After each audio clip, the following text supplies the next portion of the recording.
Okay, I'm trying to hold it together. Please don't tell me not to shop at Walmart. I can't handle it today. Any other day, I would love to talk about it, but not today, okay? So this employee is now laughing at me. I am a joke.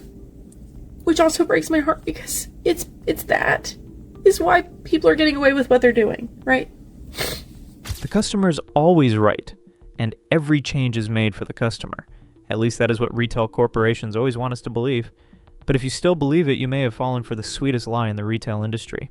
Costco, Walmart, and Target are all making a series of major and sudden changes at the same time. Everything from price tags and the way customers pay to which customers get treated as the priority. The companies say these changes will create a better shopping experience, but what they are getting back is thousands of complaints and protests from their own customers. So what are these major changes really about? Why are all three retail giants making Americans so angry? And more importantly, how will these changes affect your bill, your wallet, and your rights? Today we are going to look at 6 major changes Costco, Walmart, and Target made this month, changes that are driving thousands of customers away. Because if you do not know what is happening, you may not only end up paying more, you could also lose rights you should have without even realizing it. The first change, and the clearest concession to customers, is that some retail chains are starting to back away from self-checkout after years of making shoppers do this cashier's job themselves. At first, this sounds exactly like what shoppers have been asking for all these years. Cut back on the machines. Bring cashiers back. Let customers be customers again. So why are they still booing? I will explain that in a minute. But first, let us look back at what made them angry in the first place. Just look at this woman at Walmart. She paid to buy her groceries, but watch who is actually doing all the work. I just finished my shift at Walmart. I'm a cashier there now, in case you guys were wondering. I went there this morning to grab some groceries and some cleaning supplies, and I had to check out my own. I had a lot of stuff. My receipt's the size of the Declaration of Independence, okay?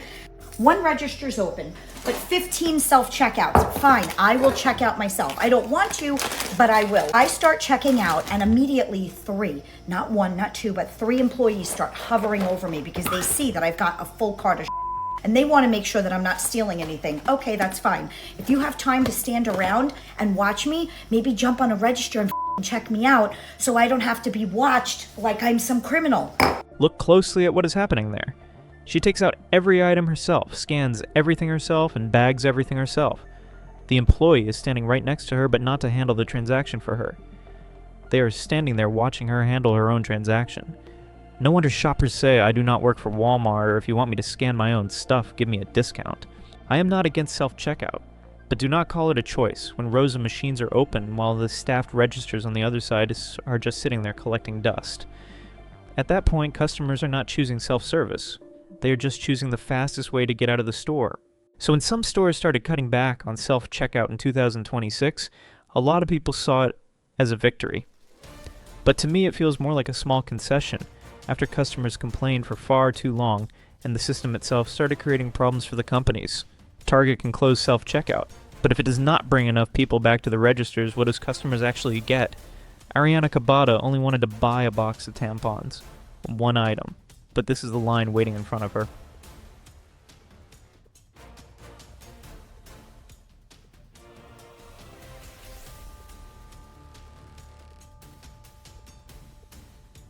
Look at that line. If that were me, I would put the item down and walk straight out the door. She had to wait about 15 minutes just to buy 1 small product. So what exactly did Target fix customers no longer have to scan their own items? Sure. Now they just have to stare at the clock while far too few staffed registers are open. That is why the real problem was never just the machines. It was the number of labor hours these companies were willing to pay for. Employees may still be inside the store, but they are preparing online orders, restocking shelves, or running between several departments during the same shift. Customers do not see the budget spreadsheet in the back office. They just see a long line and 2 open registers. In my opinion, that is the real measure of service quality. Costco is trying a different compromise. Employees scan the items while customers are still in line, and the machine handles the final payment step. I will give Costco credit for that. At least they are not putting an entire cart in front of the customer and saying you handle the rest. But then I heard the phrase checkout in 8 seconds. And the question came up immediately, 8 seconds, starting from where it does not count the time customers spend waiting. It does not count the time employees spend scanning the entire cart. And it definitely does not count the time it takes to fix an item that was scanned twice or missed completely.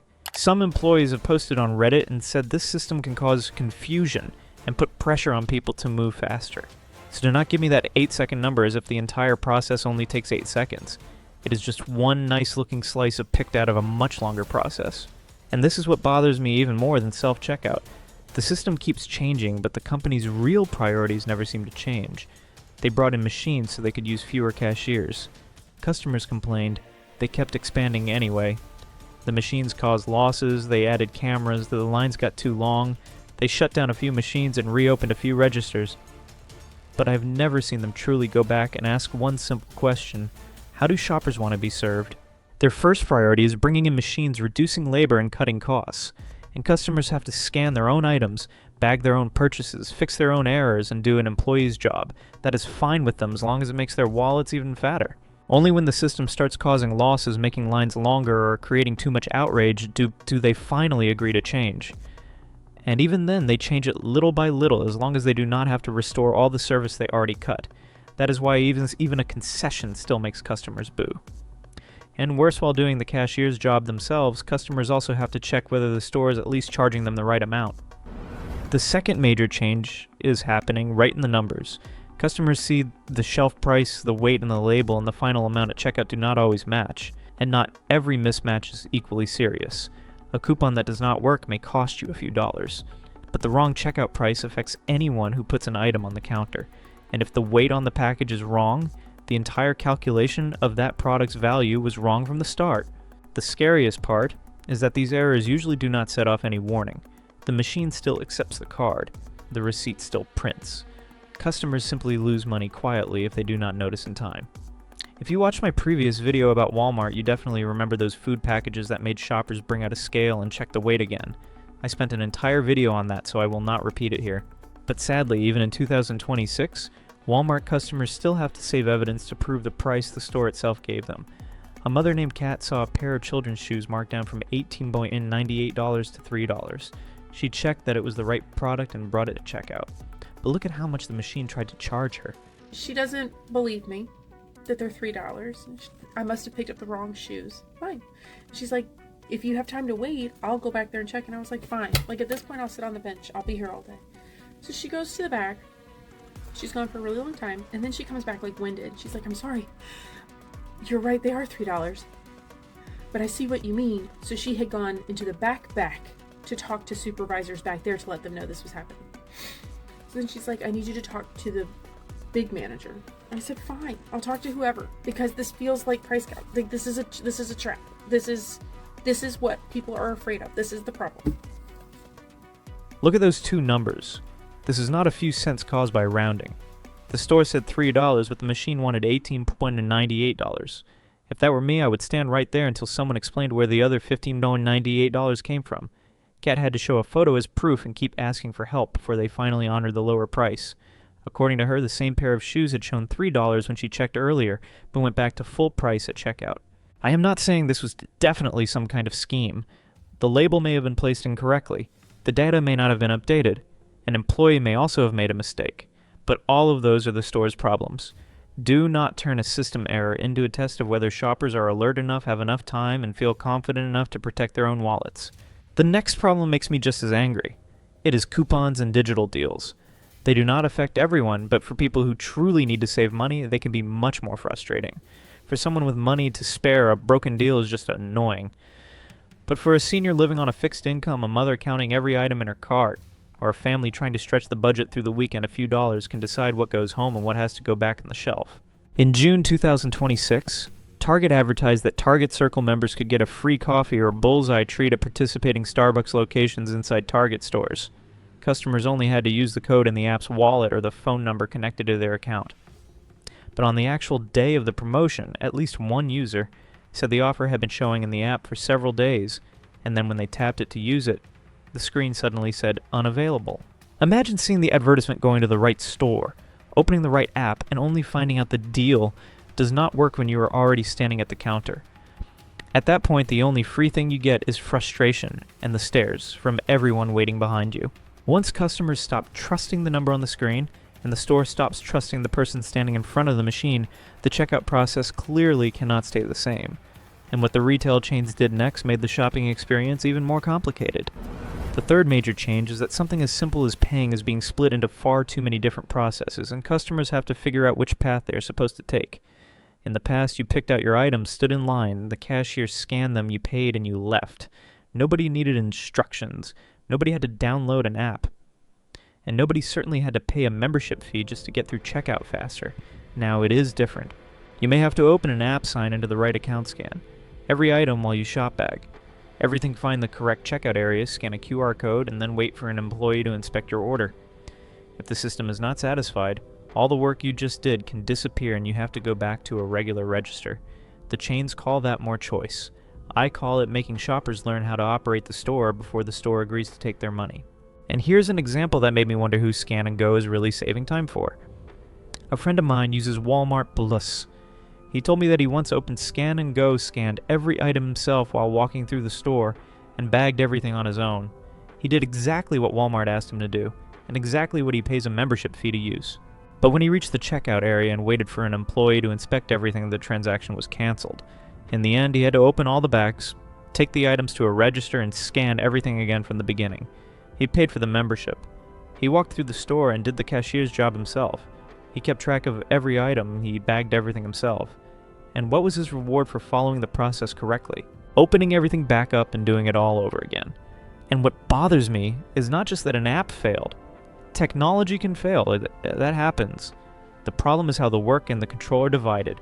The customer has to scan everything, keep track of which items were recorded, bag everything, create the transaction, find the verification area. But the store still has the power to inspect the cart. Again, stop the transaction to call an employee to verify, cancel the entire process, and force the customer back to a regular register. In other words, customers are trusted enough to do the cashier's job, but not trusted enough to complete the transaction without being checked. The shopper does the work. The store still holds all the power, very convenient for one side. That is the contradiction in this new system. The more ways there are to pay, the harder it becomes for customers to know which one actually works. Regular registers may not have enough employees. Self-checkout may be closed. Scan and Go may require an inspection. The app may cancel the transaction. And every location may follow a slightly different process. I do not need 5 ways to pay if all 5 can lead me to the same line. I just need one process that is easy to understand, works the way it was advertised, and has a real employee ready to help when the technology fails. That is not some luxury demand. That used to be the bare minimum for shopping. But when I put all these complaints together, I realized that what they call flexibility mostly serves the store. The company can open or close machines whenever it wants. It can move customers onto an app. It can demand an inspection whenever the system sends an alert. And when the technology fails, it can simply push customers back to the regular register. Meanwhile, shoppers have 2 choices: follow the process or leave their items behind and walk out. They want customers to scan their own items when it saves labor. They want employees to inspect everything when it protects the merchandise. And when those 2 processes collide, the customer is the one who has to open the bags and start over. Very flexible, just not flexible for the person paying. That is why checkout is turning into a maze. Every path has its own rules and its own place where things can fail, but the complexity does not stop with how customers pay. It is starting to decide who gets to move faster, who receives more benefits, and who has to pay extra just to avoid the inconvenience the system created in the first place. The 4th major change is also the one that makes me... The angriest retail chains are dividing customers into different levels, and how much extra you pay is starting to determine how many choices you get. Whether you have an account, whether you downloaded the app, whether you use the free plan or pay for one, whether you have the right kind of payment card, those things are starting to decide which deals you can see, which extra fees you have to pay, and whether you can use the most convenient way to check out. You walk into the same store, you pay for the same kind of merchandise, but one person gets a faster and more pleasant experience. The other gets the slower, more complicated version with fewer choices. I am not against paying members receiving extra benefits, but premium benefits are only a real reward when the basic service still works properly. The chains are not just selling extra convenience. They are making the basic experience more unpleasant than selling customers the right to escape the very frustration they created. This system is putting up 3 very clear walls: money, technology, and time. People with money can pay membership fees, delivery fees, or choose a higher benefit plan. People who are comfortable with technology can download apps, activate coupons, use wallet, and scan QR codes. People with time can stand there arguing over a price, try the transaction again, or return to the store when the system fails. But imagine being someone who is short on all three. No extra money, not comfortable with apps, and no spare hour to stand at customer service because you still have to go to work, take care of your children, or catch the bus home. At that point, the so-called choice almost disappears. That is when inequality stops being just inconvenient. It starts limiting the choices of the people who already have the fewest choices. Someone with a car can leave and drive to another store. Someone with a good income can buy the item without waiting for a coupon. Someone with a flexible schedule can come back when the store is less crowded. But a senior living on a fixed income, someone without a car, or a family counting every dollar may not be able to do that. They still have to stay because this may be the nearest store, the place with the price they already planned for, or the only store that fits that day's trip. And when choices stay limited for long enough, inconvenience can turn into a real shortage. That is why this change is more dangerous than a broken machine. A machine may waste a customer's time, but a system built around different levels forces people with less money to deal with more inconvenience, pay more costs, and have fewer ways out.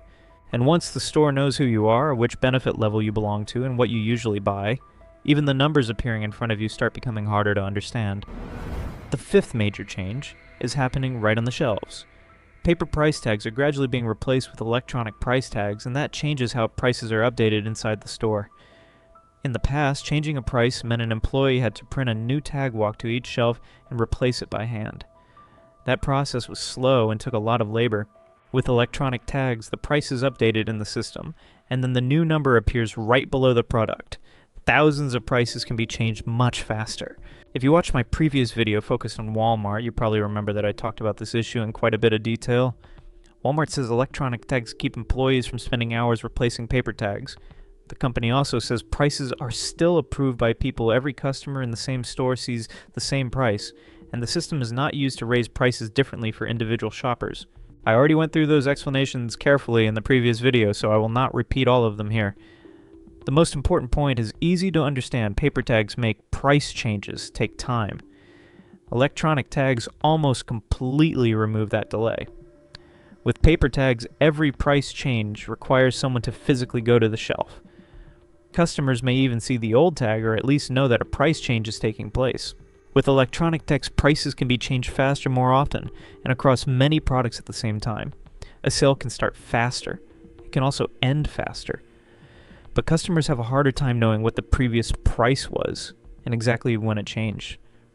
I understand why retail chains like this system, and it saves time, reduces manual work, and gives them more centralized control over prices. But shoppers lose the ability to track the changes. Imagine seeing a price on the shelf, picking up the product and walking to checkout. The machine shows a different price. You go back to take a picture of the tag, but the screen is now showing the new number. What do you have left to prove your case? All you have is your word. The store has the system, the data, and the price currently showing on the shelf. In a dispute like that, the advantage clearly does not belong to the shopper. I am not saying electronic tags automatically raise prices. I'm also not saying Walmart is secretly changing prices for individual customers. Right now, there is no reliable evidence proving that. But if stores can change prices faster, they also need to be more transparent. The system needs to keep a record of price changes. It needs to clearly show when the new price took effect. The shelf tag and checkout system need to stay synchronized. When customers complain, employees need to be able to check the previous price instead of simply looking at the current number and telling the customer they remembered it wrong. If the technology only helps the store change prices faster, but does not help customers resolve errors faster, then all the benefits are going to one side. The core issue is very simple. The company wants to change prices quickly, but customers still need to know when the price changed and have a way to get their money back when the system is wrong. The final change is also the one making shopping the most unpleasant. Stores are treating every customer like someone who might steal at any moment. You walk in under cameras. You are watched when you take a product off the shelf. When you reach self-checkout, the system keeps watching your hands, your bags, and every scan. Just one wrong move can lock the transaction right in front of everyone waiting behind you. Imagine scanning an item, but the machine does not recognize it. You try again. The machine still does not respond. You set the item aside so you can keep scanning everything else. Right then, the screen freezes and calls an employee over to inspect the transaction. I hate the way this system reverses responsibility. The machine fails to work correctly, but the customer is the one who has to stand there and prove they did nothing wrong. Of course, I know retail theft is real. I also understand that Walmart, Target, and Costco cannot just stand there and watch merchandise disappear without doing anything. But the fact that some people steal does not mean every customer should have to walk through checkout like they are under investigation. Instead of scheduling enough employees and building a process that is easier to use, the chains choose what is more convenient for them, install more cameras, create more alerts, and let software make the judgment. But the system only sees an action that does not match what it expected, and the customer is the one who deals with the consequences. Preventing theft is reasonable. Embarrassing a customer over an unverified mistake is not. If an inspection is needed, handle it discreetly. Give the customer a chance to scan the item again. Find out what happened before treating them like they did something wrong. Now look back at the entire process. The chains reduce staff, give customers more work, change the checkout process, divide benefits into different levels, digitize price tags, and then install more cameras to watch the people doing all that work themselves. This is no longer about improving the shopping experience. This is a system that helps companies cut costs, keep control, and push most of the trouble onto the shopper. Customers come to buy things. They do not come to work as employees, learn how to operate the entire system, and then prove they are not thieves. It seems like every year Walmart, Costco, and Target announce another change. Every time they say the goal is to help customers shop faster. But after everything we just saw, the most important question is still this: who are those changes really serving? Maybe the answer is simple. The chains want to cut costs, use fewer workers, automate more, and keep more profit. Meanwhile, customers have to learn the process themselves, do more work, pay extra fees, and carry more risk. Their wallets get fatter while we have to adjust. So what can we do? Speak up when the price is wrong. Complain when the service is unfair. Change the way you shop, and stop rewarding businesses that treat customers badly. This channel was created to protect our rights. Every purchase is a vote. Vote with your wallet. Subscribe to the channel, and I will see you in the next video.